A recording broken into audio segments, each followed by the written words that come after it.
What's up, y'all? Welcome back to the Absolute Ultimate Escapist Comics podcast. I am back. We've had a brief hiatus. Acacia hosted the pod with Dr. Pearlberry and Persephone of no doctorate fame. Yeah. Uneducated, barely literate. Yeah. She kind of just looks at the pictures and claps like a little baby. I've been running around like a chicken with my head cut off. And now I'm back, and we're gonna host this podcast. We've got some fun stuff to talk about. I don't remember what episode number this is, and I don't care. Pearl, 69. Hit us with the song. Oh, God. I got away with no song last time. You got away with the song, no song at the beginning, but then we made you do a song at the end. Oh, God. That's right. This is what happens when I'm not here. Shit just falls apart. The wheels just come off. I didn't come prepared with a song. Okay. Can you believe I'm not prepared for this? If I was a podcast, I'd be the Escapist Podcast, because it's the best podcast, and nothing rhymes with podcast. Yeah! That was beautiful. Thank you, Dr. Pearl. I'm lying. I actually been writing that for weeks. Yeah, I was gonna say, like, I don't know that I believe that was just off the dome, you know? As Rapper would say. Where is Rapper? He's still got like... Yeah, Rapper might miss me, if he doesn't come in. Regular Rapper. Let's get into it, because I don't have a ton of time before I have to go to work. Wait, no, that's not true. I have work at 2. I have plenty of time. Do you not get paid for the podcast? I thought you got paid for the podcast. It's ambiguous. Pay ambiguous. That's great. That's okay though. I love ambiguous paychecks. Yeah. The only things that I read this week were the Scotty Young Jorge Jimenez. No. Sorry, Jorge Corona. Sorry, thank you. God, Jorge Corona. It's one of those weeks. Yeah. Jorge Corona and Scotty Young Lobo, which I have some strong opinions about. Yeah. And Batwoman, which I have some less strong opinions about.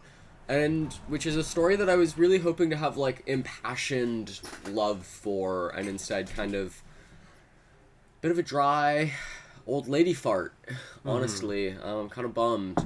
I feel a lot more strongly about Batwoman, but I've also read issue 2, and so I think that is playing into it, and we'll talk about that. Let's just get right into it. What did you guys read, I guess, first? I read all of the Next Level stuff, so I read Lobo and Batwoman. I actually read Deathstroke. Friend of the Epstein list, Deathstroke. Friend of the Epstein list, Deathstroke. I read the Ultimates 22, which I want to talk about, and End of Life 2. And then also I just want to briefly talk about Love and Rockets, just because I've been very Love and Rockets pilled since last week, and I've just been reading a ton of it. But yeah, let's just kind of... Or actually, no, I think the one piece of comics news we actually need to talk about, just because, like, I've gotten at least one man who's come in here and be like, "Did you hear about this?" And yeah, I did. With that ship full of Fantagraphics books that got sunk in the strait. Oh yeah. It was copies of Bitchy, and it was like one of those like old, like 50s, 60s like reprints. Yeah, anthologies. Yeah. Yeah, that's, you know, it's the kind of thing that happens when you, like, decide to wage horrific war in a country for no fucking reason because your Make-A-Wish dementia pedophile king, like, needs something to do in his golden years, shitting his life away inside of a box. But, like, anyway, yeah, if you don't want your book sunk at the bottom of the ocean, gestures broadly. Pearl's blowing up. But anyway, that's let's get right to the books. I don't know if there's much more to say. That's about that. Do we want to start with Lobo? Yeah, Homo. Lobo was bad. Yeah. I thought that Lobo was just like a supreme disappointment. It felt very much so. Lobo originally is, like, not this incredibly kind of meta character, although I think, like, in the kind of cultural consciousness, Lobo's kind of evolved into this, like, Deadpool-esque kind of, like, funny man. but he doesn't really break the fourth wall in any of his appearances prior to this. Yeah. And then in this, the story just becomes incredibly kind of meta and self-referential, but not in kind of any sort of clever way, but in like a really kind of lazy way. Like, have you heard about the Marvel Universe? Yeah. You heard about anti-heroes? Can we, I'm not the biggest fan of I Hate Fairyland, but I do think that there's like some fun meta storytelling going on in there, and kind of like self-referential fourth wall breaky stuff going on in that, and I do think it really kind of fits for the kind of standalone goofy series that it is, especially with Scotty Young's art style. Yeah.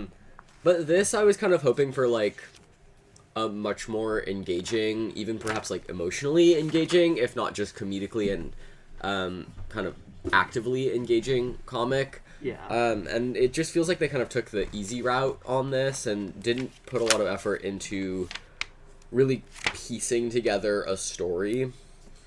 And the art is, I think, pretty solid. I don't think it's Corona's best work. There's definitely some panels on here where I was just like, this does not look great. There's too much going on in this panel. There's not enough kind of eye being put towards design and composition to make it clear what's happening and who is happening. But I do think that there's like some really stunning, like Pearl has this open to a 2-page spread that's like just objectively pretty dope. Like I feel like you could find something like this in like a really good Daniel Warren Johnson The Goku hair page or something. Yeah, like the Goku hair is awesome. The kind of like Spawn-esque chains shooting out at you from the page are really cool. Hear me out. She's been saying "hear me out," but I've also been saying that Lady Lobo is like Lady Lobo came too early. She would have been a hit at the lesbian, like the trans lesbian dyke bar. There's Lady Lobo in here They somewhere. briefly show Lady Lobo. Lady Lobo is the she's true dummy hear hot. me. Yeah, she's the dummy- true hear me the out. original Lady Lobo is dummy hot. It's not even a hear me out. It's just like what? Like hear me out is like I'm supposed to be like. It's very controversial. like Dummy Lobo. I feel like this is very inspired by Absolute Wonder Woman. The Dummy Lobo. No, the dummy Lobo's from No, the but original. like in this panel here. Oh, though. in the panel, Yeah. in the panel, absolutely, yeah. No, in the panel for sure. Yeah, it just feels like not a ton of kind of imaginative force was being put into the storyline here, and I kind of, granted, we did not come into Next Level with the kind of idealistic, bright-eyed, sort of rosy-cheeked lassidness that some less cynical fans might have come into it, but they really did market Next Level as like, we are taking these characters who are a little underappreciated or whatever, and I do think Lobo does kind of fall under that category, although he's not exactly like an unknown character. Yeah. He is like an unappreciated character, and I think there's like a lot that you could do with him. And we're gonna like revitalize him, and we're gonna put like a lot of creative force and energy behind them. We're gonna put really great writers and artists behind these characters, and we're really gonna let them flourish. And it seemed like they were really banking on the success of the Absolute Universe, which I think does really do that for the most part. And then here it just feels like they kind of dropped the ball. And Corona and Scotty Young are both really, I think, to me, excellent writers and artists in their own right. And I think it would have been great, probably on the part of DC Editorial, to just like really push them to do more. Yeah. Because it just doesn't feel like they're giving it 100%. And I do think Corona's art... Corona's going 100%. Yeah, Corona really outstrips Scotty Young here. Yeah. And I think, like, I would have loved to see Scotty Young kind of step up to the plate and match Corona's energy on the page here. Because Corona's just kind of so bombastic and awesome. And yeah, like, I would have loved to open this issue up and be like, wow, I care about Lobo now. And that's just not my takeaway from issue 1. I have so many things to say about this. First, the more like controversial thing is like I think this adds to my theory that Scotty Young's been kind of washed for a while. I think he's just been phoning it in for a really long time, both as like an artist, like because you see his like cover work now, and it's just like I don't give it like this is so nothing.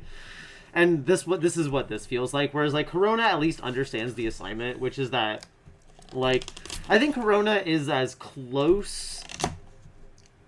Let me rewind that a tiny bit. Like, the OG Lobo, because I did read some of the OG Lobo, the 2 original miniseries before this came out, because I just wanted to have some kind of basis. Yeah, they've released a lot of old Lobo stuff. And the old Lobo stuff, there's a few things about the old Lobo stuff. First, like, it's kind of like if they left, like, 2000 AD at the back of the fridge and left it to, like, mold for several months. Like, that's the vibe. Like, it's a lot kind of, like, greasier and gnarlier. Like, it kind of feels like a cum-stained aquarium left in, like, a gas station bathroom. A what? A cum-stained aquarium.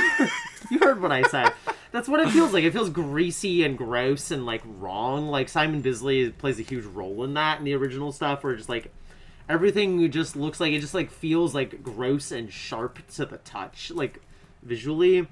And, like, I think Corona's the closest we have in contemporary comics, contemporary monthly comics, I should say, to being able to match that. And he does try to pull some of Bisley's kind of, like, style a little bit here.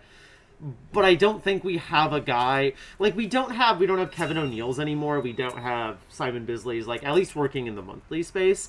And that's the kind of level of, like, that's the kind of just, like, gross and grimy that, like, Lobo needs to work. And I also think Lobo just kind of doesn't work as, like, a long-running series. Because, like, Lobo works in, like, 4-issue chunks where they're doing a little bit, and then it's over. Like, the 4-issue, like, thing where he's just getting passed back and forth between heaven and hell because nobody wants custody of him, that's 4 issues. It's done.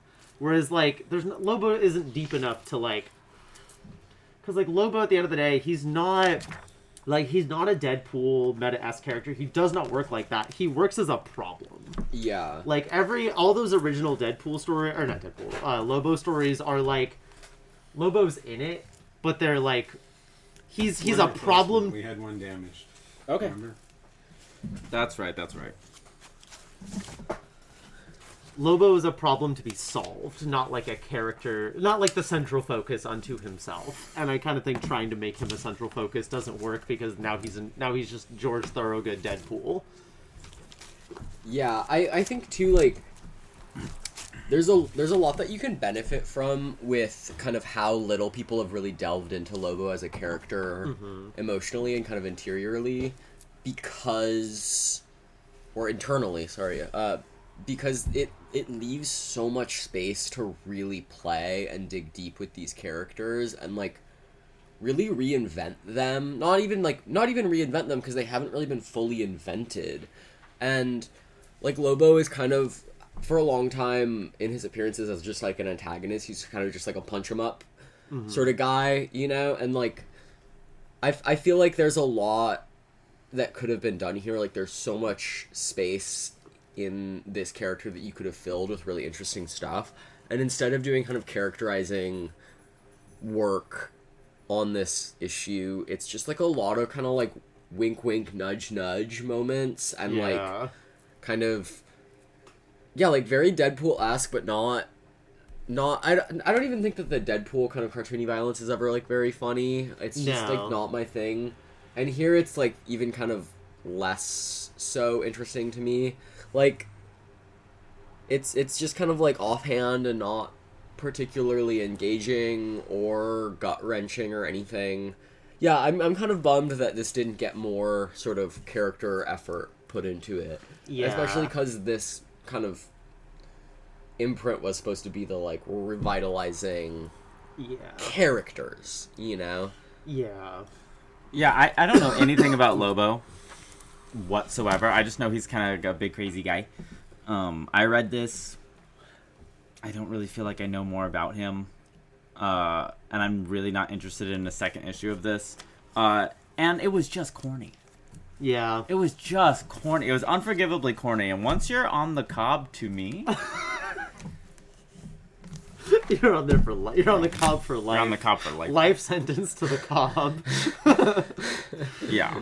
And, yeah, it's fucking corny, and like this whole like anti-hero bit is corny to begin with. It's been corny for 20 years, and it's just not funny anymore. And even the comic seems like loosely aware of this, because they like the fucking the TV-headed guy is like, yeah, we got in on the anti-hero shtick too late. Now that Marvel's made a bajillion fucking fake large amount of money dollars, and it's kind of like, well, then why are we here? Like, you don't care. Yeah, I don't care. I also kind of feel like they already do have anti-hero characters. It's like not like they don't have kind of anti-hero antics going on in their world. And like, that's not to say that like making Lobo an anti-hero would be like a bad choice. Like, I don't think that anti-hero writing is like intrinsically bad, but he's not even really an anti-hero here. He doesn't need to be. He's just kind of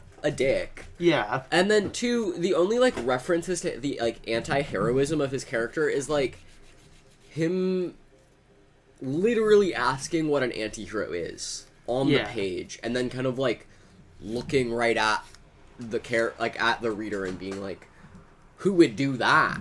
And like I there's no action in this book. There's like there's the kind of like off the cuff violence and stuff that happens. I like when he rips that guy's arm off and writes his name in blood. Yeah, that's the best part. That's pretty cool. That's pretty cool. Yeah. Or the Calvin P. The Calvin P into the water supply was okay. But the bar's so low. When I say there's no action, I mean there's no like story. No, there's nothing. No narrative here. No. He's just kind of doing stuff, and I think especially if you're going to do like a monthly floppy comic, you have to be understanding that every issue should have a really discernible arc. Yeah. And we clown on Robert Kirkman a lot, but this is something that he really stresses when he's publishing or writing something, is like, if you're going to be writing an issue, there should be like you should be able to pick up an issue off the rack, any issue, and get some degree of narrative catharsis. Yeah. And this had none of that. No. It kind of just remained the exact same the whole time. Yeah. And it bummed me out, because I kind of thought this would be awesome, honestly. I was sort of hyped. Yeah. The art sold it that way. Yeah, like the art is so cool. And Jorge, I'm sorry that your partner didn't excel as much as you did, because you're a badass, dude, honestly. Yeah, dude, like, if you should be asking DC for some, like, insurance because of the weight of carrying this whole thing on your back. I demand emotional damages. And physical damages. You can hear his back straining just carrying this whole fucking issue. Like, and not being able to save it, to be clear. Like, I mean, good on Jorge Corona for putting in, like, 100% to this, and boo on Scotty Young for, like, writing this in his fucking sleep. Yeah, I feel like Scotty Young, like, ripped a massive pull off of, like, a really sad dab rig, and then was just like, oh my god, I forgot I have a Lobo deadline. It feels like he's been doing that for a long time. Like, Let me do this in, like, 20 minutes so that I can watch cartoons. He's like, guys, I need to go back to my cover factory, making bad Marvel jokes on the covers, on, like, 50,000 covers. How come Lobo can't curse? He only says Lobo... fragging biscuits. So it's like a bit in his character that's like his like... That's like...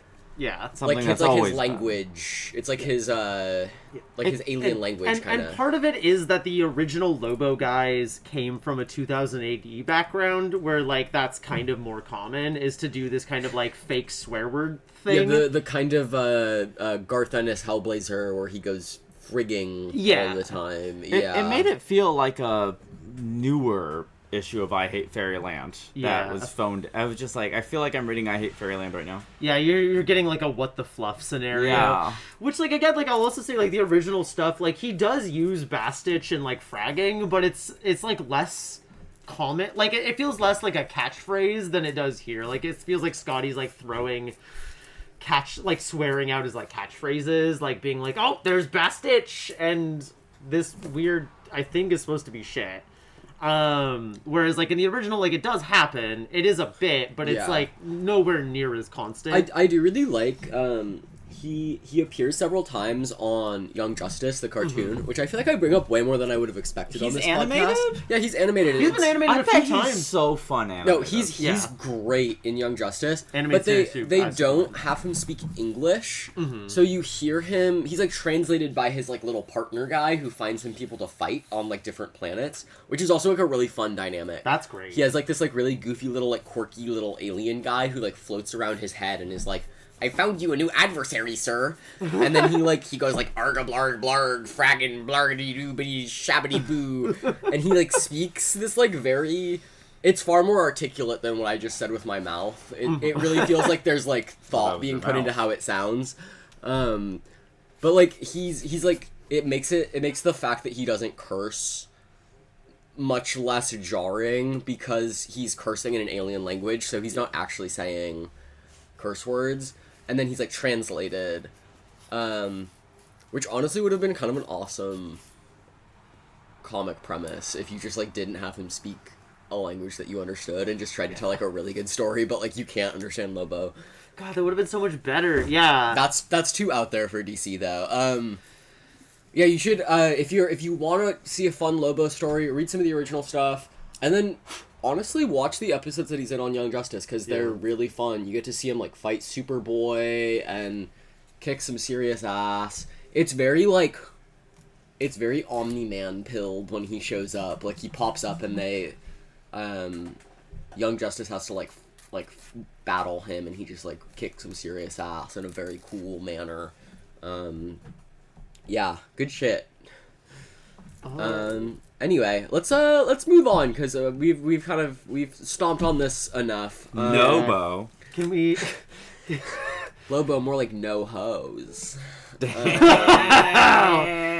of no hose, can we just briefly go over Deathstroke? I don't have a lot to say about it.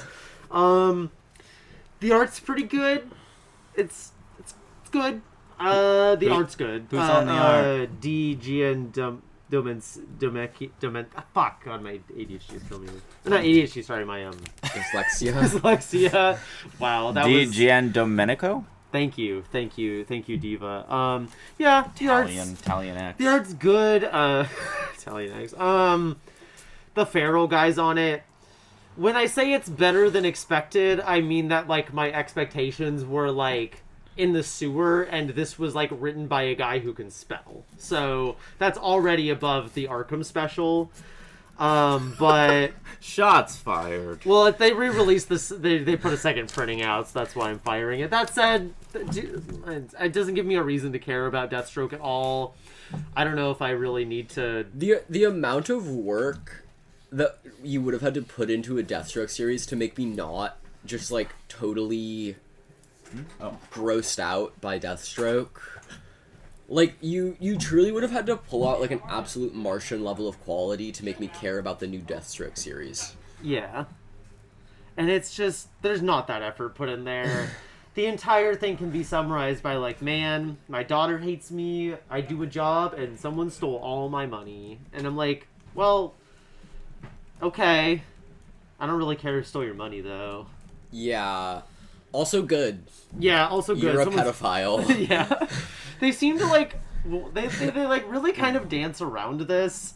And I think one of two things should happen at this point. Either you just... Well, three things. One, you just stop with the character because he's not that good. Two, if you do, just kind of retcon the pedophilia stuff out, like consciously do that. It's okay if you just, like, say that didn't happen. Like, I'd actually prefer if you just erased that. Yeah, it's like we don't actually need that. It's actually, like, a better story. Yeah. And it's less emotionally scarring to me if you were just, like, that didn't happen. Yeah. Also, Marvel, if you were just, like, the Ultimate Universe...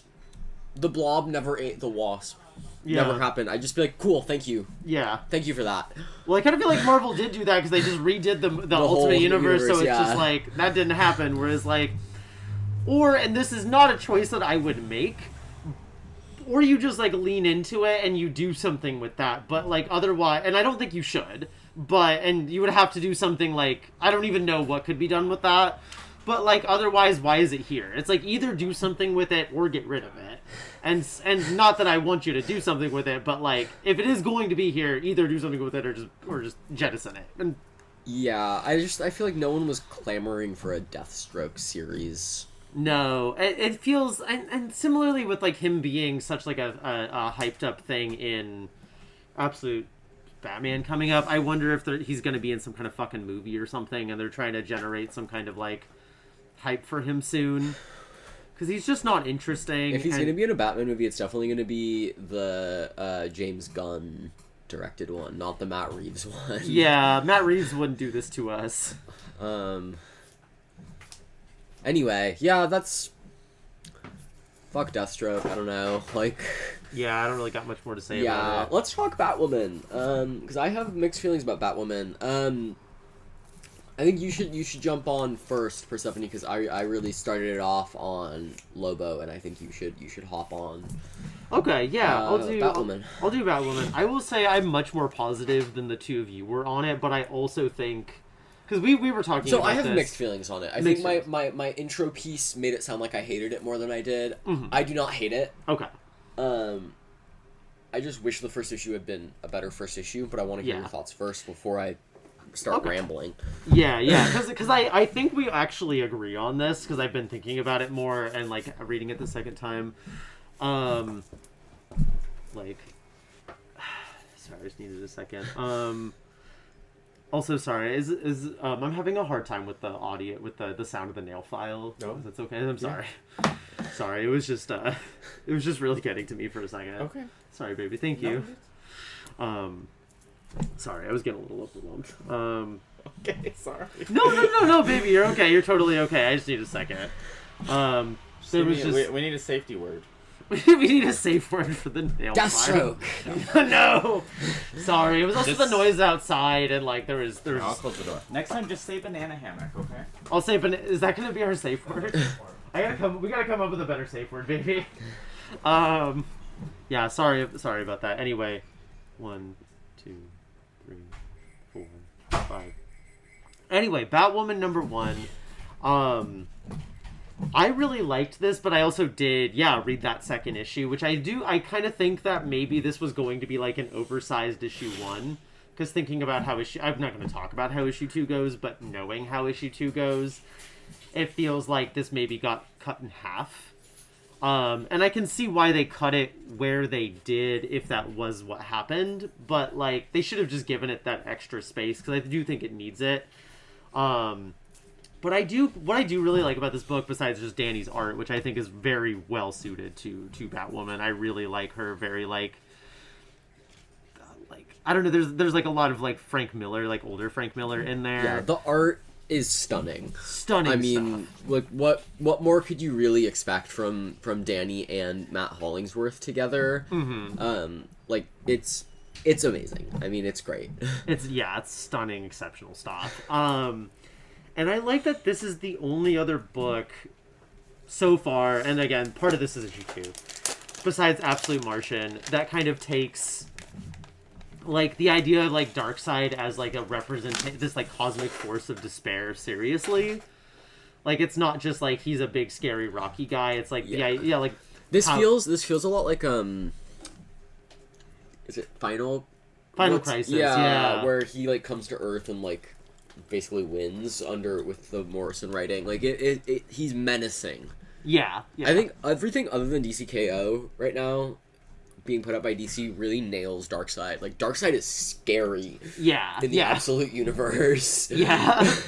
Yeah, exactly. And I really like that, like Batwoman's sister, and we'll talk about her later, but her being like, how do you fight the devil when the devil is real, and just being like crushed, and Batwoman just says with everything, hype as fuck. That got me so crazy good. Yeah, I really fuck with that, and like the idea of like the anti-life cultists who are like just doing shit because they're trying to like foment like despair and insanity, whatever exact specific thing they're doing.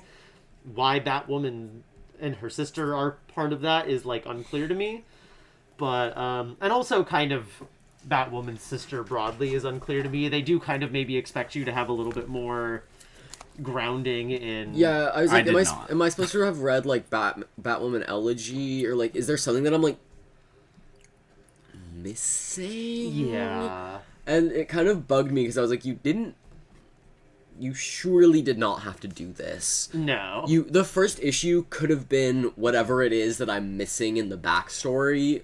That could have just been the first issue, and it would have been a fun teasing setup for the conflict. Yeah. But instead I'm, like, trying to piece together what the fuck is happening, and it's frustrating. Yeah. That is my biggest frustration with it, is that, like, it does expect you to have some basis for this, and they, like, loosely try to explain it. And I don't think Rekka's that successful at it. I still don't really know who she is or why this is, like, relevant. That said, the thematic backing of this, of, like, Batwoman having to, like, fight her way up from the pit of despair is, like, that's good shit to me. Will you tell me what you like about the art? Because it's really not it to me. But you seem to like it. I just think Danny is just, like... You don't like the art? Danny's, like, a fucking genius. Yeah. You're not into it? Do you like any I'm other glazing, stuff from I'm Danny? glazing over all of this. Seriously? This bores me. I do think... What is this? What do you like about it? I But don't the even know if I colors can, like, put aren't- it into words because I like it so much. I think it's, like, one... Fuck, man. Now I'm like... look at these I don't know. This just, like... Yeah, I will They say bleed that together in this way that, like... I do think that this is, like, I don't some know. of her least strong work. I think, like, there's a decrease in quality from, like, the Lola Woods to this. For sure. Or, like, her backup strips on Detective Comics. But I do still really love the art on this, and it's, like, it's got, like, a very kind of, like, dark noir tinge to it that I really enjoy. I think, like, Danny's not the best at the really dynamic action art. Which definitely. is, I think, like, some of the weaker stuff. And I do think it would be great if Hollingsworth were doing a little more dynamism with the colors. Because I do think that some of the, like, non-action stuff feels a little too static, maybe. Yeah. But her art, to me, is just, like, it's so beautiful. It's so different from so much of the stuff that's coming out. And I also feel like she really manages to capture... Like, her art just feels so connected to the interiority of her characters, and, like, there's so much, like, melancholia in her art that is often reflected in the characters that she's drawing. I don't know. I just love Danny. I'm surprised that you're not a fan. It feels rotoscoped, but, like, sloppily. I have no idea what you're talking Yeah, about. I with really, like, don't rotoscopes. get... Yeah. Look at this. This whole first page. That's just not rotoscope, though. It that's just look at all not. that. That's not. That's like rotoscope. traced over a photograph. I kind of really don't think it is. This whole page. I just can't see what you're seeing, darling. Ladies and gentlemen, a podcast first. The first breakup hosted on Absolute Ultimate Escapist Comics podcast. I just, like, I can even understand not vibing with it, but I just don't see rotoscoped. Like, I think, like, Phil Noto looks rotoscoped. Like, I think, like, there are artists that I think look, or, like, Greg Land is, like, traced. This doesn't look traced. Like, it's definitely, like, kind of abstracted. I think that's what allows it to have lots of color shapes. Is tracing over a photograph. I don't think I see what you're like saying. like there's not like a harsh realism that you would get with rotoscoping. There's like a sloppy color shape that you get from rotoscoping. I still don't even think it's that, because I think, like, there's more of a boundary to Danny's line than that. Like, I think, if anything, Danny is, like, incredibly lined. Like, she, like, all of her work is, like, I don't want to say hatched, because that's not quite the right thing that she's doing. Like, I don't know. Like, the way the backgrounds are, like, so busy, like, you're clearly, like, tracing from a photograph of a You setting. think the backgrounds are busy? I feel like, if anything, the backgrounds feel... I wish, like, some of the backgrounds were more full. Yeah, they're like, they're a little sparse. This is so surprising to me. I just don't understand I'm this. shocked. Yeah. Alright. Never mind. No, You're entitled to your opinion, You're yeah. entitled to that take. That's a perfectly reasonable take, and it's good to have disagreement. Like, No, the foreshortening, I'm just like, this is... It's so boring to me. God, sorry, I accidentally flipped to some of the Deathstroke art. We'll try and just trying to find other art. Like, does this not hit this like last page? No, that's a great last page. I like it. Tight, yeah. And I have no idea what's happening, but I like it. She's projecting. That's a projector. She's projecting a symbol onto the window. Okay. Wow, this was a lot more. This was a. I do like that we had this. I like that we all had like stunned silence.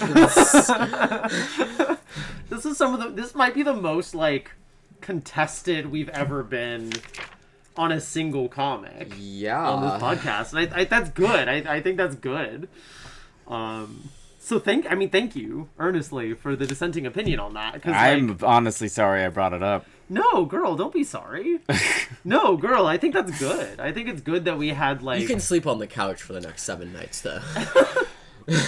We live in different houses.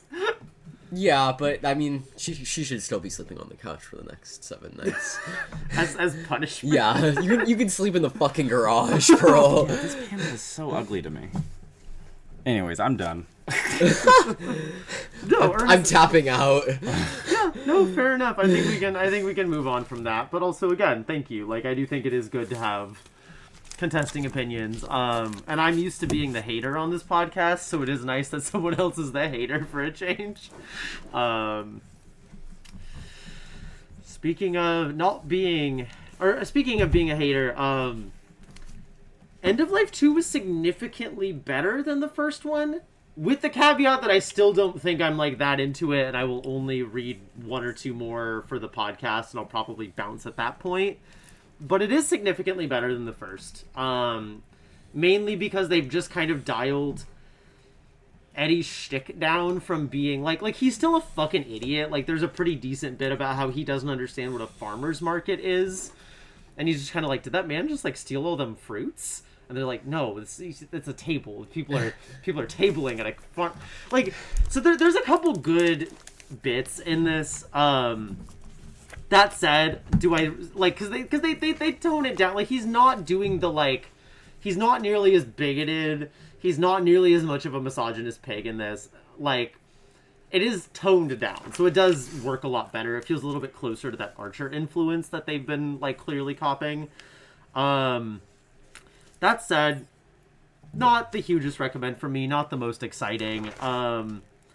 We get more with Eddie's dad here, and I'm like kind of curious if End of Life is going to really kind of be a book about how like men, particularly older men, as they age, are kind of able to like be kind to everyone around them except their families.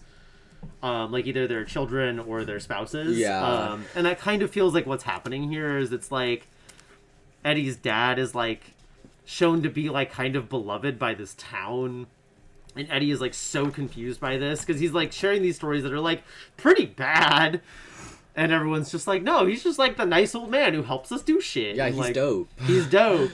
And so like that's like not thematic ground that's not worth, you know, like getting, like it is worth like it is worthwhile thematic ground. That said, it is, you know, still about a douchebag with a horse tattooed on his neck, like who doesn't really know what a farmer's market is or how to talk to women or really anybody for that matter. But yeah, it's better. I don't really have much more to say about it than that, other than like Steve Pugh gets kind of some moments to show off here, particularly in the back end, where like In the back end. end, gosh. Steve Pugh doing back shots. The look Pearl gave me when I said that. But I can't say what I have to say about Dave Pilkey, but you can say that. Because you said he was on Pearl a... and I were both incredibly disappointed in you. Who's disappointed in me? You and I were disappointed in Oh, yeah. Because I said you shouldn't suggest that Dave Pilkey's on the Epstein list? No, because you said the word Steve Pugh backshots. Oh, yeah. Sorry, Steve Pugh. I think that Pearl is hilarious. No, I do think Pearl is hilarious. I don't know why you're being such a dick. She's doing the playing both sides thing, so she always wins. You're supposed to sleep on the couch, but then I'm being a dick. She's playing both. She's setting us against each other. I think she's right. The fuck? The fuck, God. Diva? Krill just gets me. I don't know what's wrong with you. Fair Yeah. enough. Yeah, I mean, I think, wait, did you read Bleeding Hearts too? Yeah, I talked about it on the podcast. Oh, last week, okay. I think we yeah. talked about it last week. Yeah. Yeah. Where were you? I was in Tahoe. Oh. Yeah, Likely story. I was actually doing private investigation of Dave Pilkey. Thank you, I God. was hired by Antifa to follow Dave Pilkey around. Yeah, he has a- photograph his activities. Yeah, he likes to gamble out there. He's a gambling man. Yeah, I was just out of town, but I'm back, doing this shit, doing this shtick. Nice. Yeah, It's a good shtick. yeah, it is a good shtick. I really can't complain. It's a good life. Yeah, I don't. What else is there to talk about, gang? I want to talk about Ultimates 22 briefly, Yeah, hit us and I with- want to talk about Love and Rockets. Yeah, hit us with Ultimates. Hit us with Love and Rockets. So I'm look. It's pretty well written on a page by page basis. I love to see Cap killing so many Nazis. That's really good. But not series first, but like in rare occasion, I don't usually critique Dennis Camp for much. I think Camp is not fully successful in this issue on why like Bucky is the Red Skull, because Bucky's the Red Skull, and they kind of dropped that like a couple volumes ago that Bucky was the Red Skull in this universe, and like we've been waiting for a long time to kind of get into why, and I don't think Dennis Camp is really successful in squaring that, yeah, because he like tries to do too many, because he's like simultaneously trying to do a like, oh, he was actually undercover for the Hand, but like because he was undercover for the Hand, he like, when you have to pretend to be a Nazi leader, then you start doing Nazi shit, and then you start believing it. So it's doing like an undercover cop thing. but I feel like that's like not like, it's like not how that No, works. no, Like- it's not how that works. No, You don't watch Black Klansmen and they start like becoming KKK members. Like, yeah. I don't know. No, so that doesn't work, and that's not the only thing, because Yeah. he does that, and then it's also kind of about his resentments at seeing like Steve being gone and like getting old and like not being able to get like a job anywhere, and like also that like watching Nazis take over and feeling like impotent. So it's like kind of also about how white men feel impotent under like capitalism and like fascistic regimes, and like lean further into like fascism, which doesn't work then if your like thing about him is that he doesn't like the Nazis, but he does because he's like it doesn't work. And also the grief angle, because there's also kind of a like play with grief that they're trying to do here. And all of these angles aren't inherently wrong. Like, I think you could do a thing on how undercover police have to, like, inherently compromise themselves to be undercover. You could do a thing about, white men's resentments and feelings of inadequacy and, like, loneliness. I kind of don't think you can do all of these things at the same time. And I think it does kind of fall apart under the weight of that, and that ultimately kind of just culminates in, like, Bucky just getting, like, a Nazi robot suit. Like, it turns into, like, a Wolfenstein bit. And, like, I think there is, like, real... On, like, a purely, like, character, like, I do believe these two men have this like really difficult and complex history, and it's told pretty well. But then when it comes down to the actual reasoning for why Bucky's doing this, which is like such a climax of this issue and a climax of so much of Cap's kind of like background in the Ultimates, like it just kind of ultimately falls apart. It just kind of doesn't work. That's that said, they kill a lot of Nazis in this issue.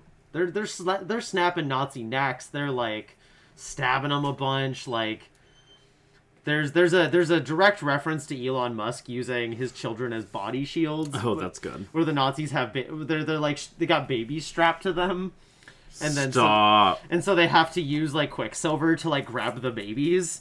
There's actually not a bad bit where like there's two Red Skulls, so like the Grand Red. So the other thing is like there's two Red Skulls in this issue, and the Bucky one is called the Grand Skull, which is inherently referencing the Grand Wizard of the KKK. Like that is what that is evoking.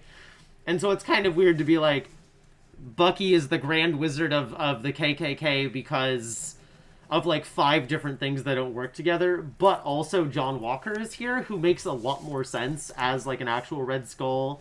Yeah. Whose like face got burned off. Well, I also kind of think like there's like a pretty obvious like Bucky Red Skull path where because original Bucky is like the Winter Soldier because he's been brainwashed. Like there's a pretty obvious path towards like some kind of like propaganda or like brainwashing of the far right, like of these fascist people. Yeah. Taking like an impressionable young white man and like brainwashing him into this like hyper radical Nazism, basically. Yeah. And like that reads for his character, and like it's an echo of the original Winter Soldier. Yeah. And it's strange that instead of that they were like he went in to fight them and now he just is one. Like that's not how it works. Like if that's what happens to you, like you were already a Nazi. Yeah. And they try to play the like the white man's resentment and inadequacy, growing old, like feeling lonely thing, but they both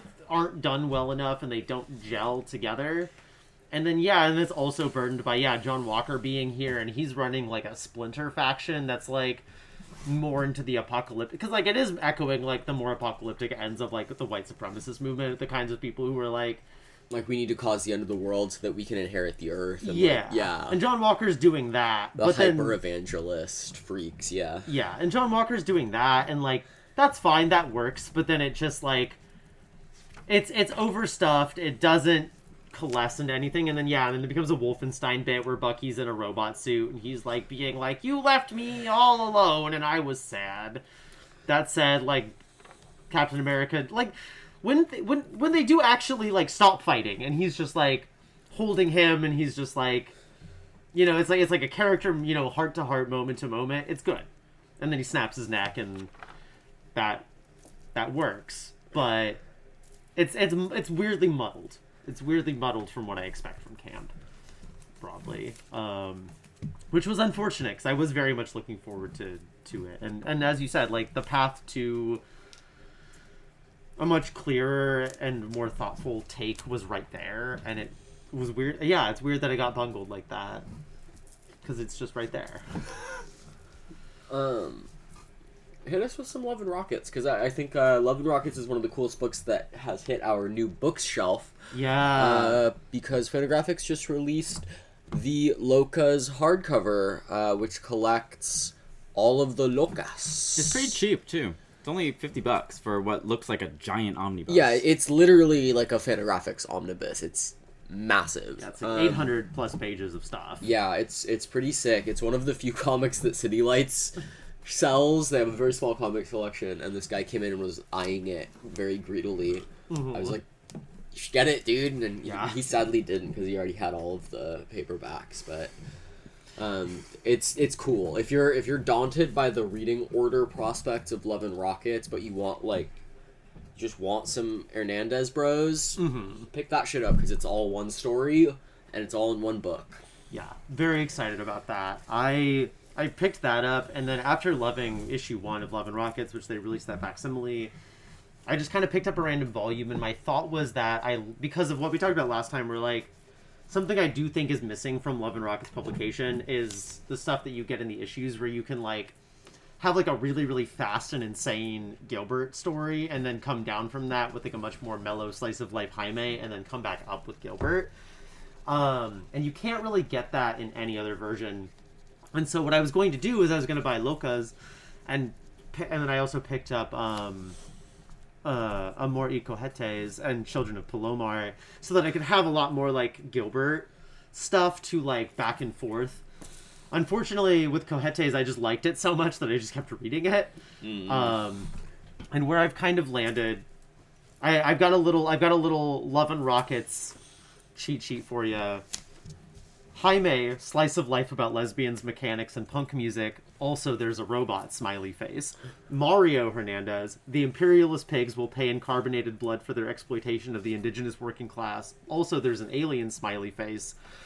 Into which Gilbert says, there is a god older than the earth in the body of a man, and he gets fucking wasted for the first time ever. And there's a girl who has got crazy stigmata, and everyone wants to fuck her for their dissertation. And here's a story about how me and my buddies didn't see the KKK that one time. And here's an experimental biography of Frida Kahlo. And what if Jenny Sparks was named Julio? And what if girls babysitting a giant egg in the ocean? Also Big Booba and Dookie. Yeah, you know I'm what? always saying that. And you know what? I love him for it. I love Gilbert being just kind of like... He's doing like Mario and Jaime are a lot easier to pin down on like what they're doing, even when they're doing, you know, like Jaime's not doing his Loca stories. When he's doing like Rocky and her robot, like that feels very like grounded and slice of life, and like it's still funny, but it does feel like, oh, this is like a Jaime story, whereas like in Mario, like all of his stuff feels like very much like this is a Mario story.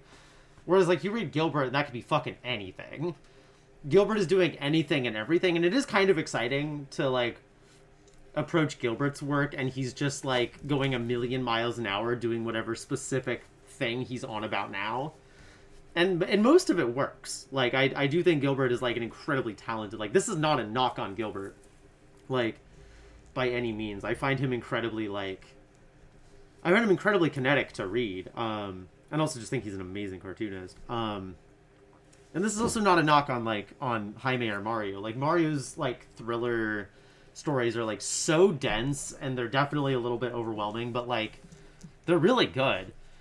And I like this continuing thing he's got going on with, kind of, like, Marzipan, and this country called Marzipan, and, like, this, like, soda called Blick that's, like, is it, like, the Comachican people, I think, is, like... I'm probably butchering that a little bit because these are like fictional peoples that he's like making up here. Yeah, I think if you've read, like, the best way that I could describe this is like the Hernandez brothers to me feel like kind of the Gabriel Garcia Marquez of comics, like this incredibly rich world which is really reflective of like a Latinx or a Chicanx mentality and culture and consciousness, and which is very rooted in real cultures of indigeneity and of ethnicity in both North and South America, but they're all super magically real. Yeah. There's like a lot of totally made up stuff going on here.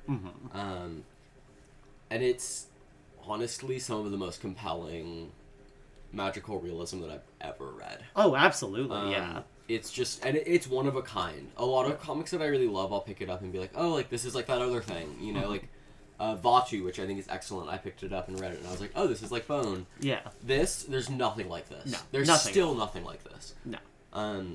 Yeah, it's striking how original this was when it came out, and how original this remains. Yeah. Now. Yeah, even to this day, no one's inking like the Hernandez brothers. Yeah, I would kill to be this good. Yeah. Of an inker. It's just like you don't even want it to be colored. Yeah, like if you colored this, I would be sad. Yeah. This is like if you colored it, it would be a travesty on the level of the colorists who ruin Jack Kirby's work. Yeah. Like you're losing genius. Yeah. It would be a butchering. Yeah. Yeah. No, like as you said, like there is just nothing like this, both on like a craft level and also narratively, like in comics, there is nothing like this.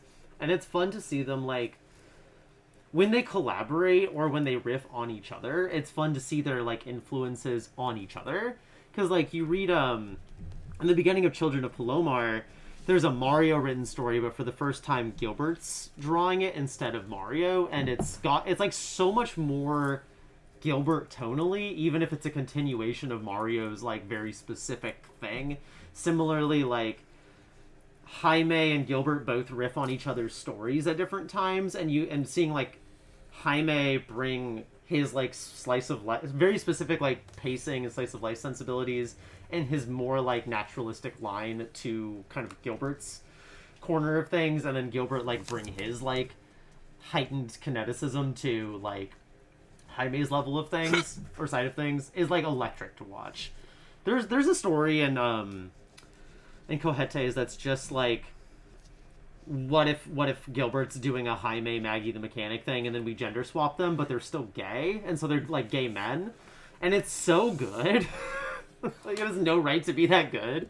This work is so perfect. Yeah. I feel like the only person who I think does like this kind of this much like strictly gridded stuff, who I think is like as excellent as the Hernandez bros are, is oh god, I can't believe I'm blanking on his name. Simon Hanselman. Yeah. Like, he's the only other person where like he's drawing these kind of like not very kinetic figures. They're all very like simple line art. Mm-hmm. Most of the time it's like a kind of 6 or 9 panel grid, and it's just perfect, and no one's as good at it as they are. Yeah. You know, it's just like, it's flawless. Every page of Love and Rockets is just perfect. Yeah. And it's crazy because they've been cranking them out for so long. 40 years, yeah. Like, so long. 79. 79 is when, because the first Love and Rocket story, and you hear Bem, the like Gilbert one, 79. Yeah. It's fucking crazy. And I think a lot of comics that the cartoonists that you love will reference in interviews as like so influential and like so important to them and to comics in general. A lot of times you'll pick them up and you'll be like, this just like doesn't translate to contemporary work. Yeah. Or even like the kind of like more generally accepted ones, the more generally accepted really important ones, like a lot of Claremont's X-Men. You pick it up and you're like, I can see how this is important, but also like, God, I just don't care, you know? The Dark Knight Returns. Yeah, and you pick this up, and it's just as old as both of those pieces that we just referenced, and it just shines so bright. Yeah, from the jump, too. Yeah. Like, and there's so much of it, too, which is great. Like, you can read this for years. Yeah. And still have Love and Rockets to read. Yeah. You know? Absolutely. I will be reading this for... Yeah, and Persephone and I have both only read, like, a fraction of what's out there. Yeah. That being said, I'm not as huge a fan of their non-Love and Rockets work. I just similarly... think there's, like, something really unique about the tone that they take on when they sit down to do Love and Rockets. Yeah. That is just above and beyond everything else that they make. Yeah. There is some kind of very particular magic. Similarly, the little bit of non-Love and Rocket stuff that I've read from the both of them, I've liked stuff from that corner, but like the non-Love and Rocket side of things, but like nothing is like as good as Love and Rockets. Like Blubber's not as good as fucking Love and Rockets. Yeah, Blubber's just not, Like Blubber's like, you know, it's Blubber's a fun... incomparable to anything. Yeah. Well, that's the Gilbert touch, baby. That is Gilbert at 100. There is some Gilbert on the shelves right now that's so slowly coming. It's like psychodrama. Oh, psychodrama. Oh yeah, psychodrama has been coming out since I worked here in like freshman year of college or senior. We year never of school. take it off the shelf. I have psychodrama 1. Whoa. In my house. Fuck, that's crazy. But that was like years ago. Like Jessica still worked here, I think, when psychodrama 1 hit the shelves. Shout out Jessica, the original Escapist podcaster. We wouldn't be here without you. Who lost the password to the podcast, so we had to start the podcast over with a new name. This one goes out to you, Diva. This one goes out to you, Jess. Yeah, love you, Queen. Yeah, I think that's kind of all that I have to talk about. Is that everything you've got? I think that's everything I've got. I haven't gotten to Starship Godzilla yet. And then, you know, Our Set Stained Heart number 4 came out. It's good. It's crazy. I love that, like, alternate, like, Santa takes are so fucking weird. I love that that's a thing that we have. But I don't really got much more to say about it other than that. As always, gang, thanks for listening. We hope to see you in the store soon. Come tell us you're listening to the podcast. It makes us oh so happy. See you next week. I love you. Pearl, close us out with a song. Oops, I escapist podcast again. Britney Spears is our next week's big guest. Oh, we're busting her out of jail. No, she's out of jail. Yeah, she definitely made Free bail. Britney. Wait, hold on. Wait, was she in jail? Fuck, I don't know what's going on anymore. She got arrested like 4 days ago or something. Wait, what? Yeah, for like drunk driving all crazy or some shit. Yeah. She had I'm telling you, we're going to war again. Okay. In the Middle East, and Britney's getting arrested for shenanigans. We're just right back to 2008. She had Adderall on her. And so? Don't do Adderall, kids. No, do Adderall. It's great. Adderall's so good, dude. I'm on it right now. Adderall fixed me we know, me bro. emotionally. Otherwise, you'll still be filing your nails. I'm prescribed. All right, guys. We'll see you next week. Bye. Bye.